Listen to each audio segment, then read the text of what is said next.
नमस्कार, न्यूज में की आपका स्वागत है। आजमगढ़ अतरौलिया समाजवादी पार्टी के ब्लॉक प्रमुख पद के प्रत्याशी चंद्रशेखर यादव द्वारा समाजवादी पार्टी कार्यालय में पत्र प्रतिनिधियों से वार्ता की। वार्ता में उन्होंने प्रशासन द्वारा अशिक्षित मतदाताओं को समवर्ती न देने के फैसले पर आपत्ति जताते हुए कहा कि यह पूरी तरह से असंवैधानिक फैसला है।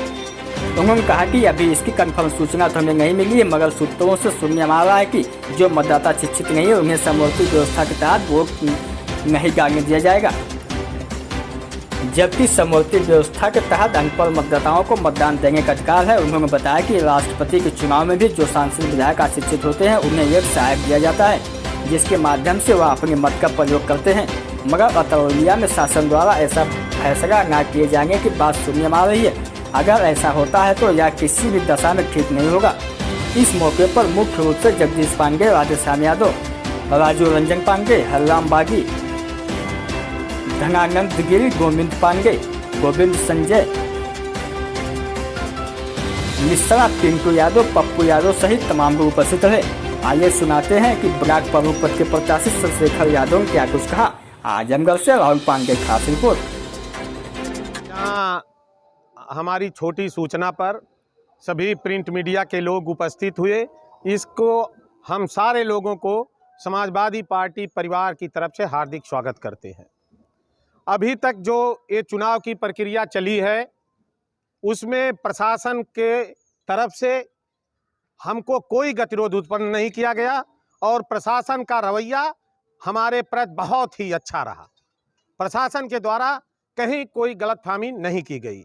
लेकिन जैसी कि सूचना मिल रही है कि हमारे कुछ बीडीसी सदस्य जो अनपढ़ थे और अनपढ़ बीडीसी सदस्यों को इस देश के अंदर राष्ट्रपति के चुनाव में भी जहां एकल संक्रमणी पद्धति के तहत चुनाव होता है वहां सहवर्ती दिया जाता है, वहां कंपेनियन दिया जाता है। लेकिन विरोधी इतने हताश और निराश हैं, इतने हताश निराश हैं कि उनका कोई कंपेनियन है नहीं। जो 7 लोग निरक्षर हैं उनके कंपेनियन को रोकने की कोशिश कर रहे हैं। हम ये मानते हैं वो चाहे जितनी साजिश कर लें, चाहे 7 को रोक लें, चाहे 17 को रोक लेंगे, विरोधियों की कहीं कोई साजिश सफल होने वाली नहीं है। लेकिन इस तरह से जो एक बीडीसी सदस्यों का मौलिक अधिकार है कि जो अनपढ़ हो वो अगर एमएलए हो, एमपी हो, तब भी राष्ट्रपति के चुनाव में वो सहायक ले सकता है। लेकिन ऐसी सूचनाएं अभी हम क्लियर नहीं है, लेकिन ऐसी सूचनाएं हमको मिल रही हैं कि उनको सहवर्ती नहीं दिया जा रहा है। अगर ऐसा होगा तो ये बापू के लोकतंत्र की बहुत बड़ी हत्या होगी, बहुत बड़ी हत्या होगी।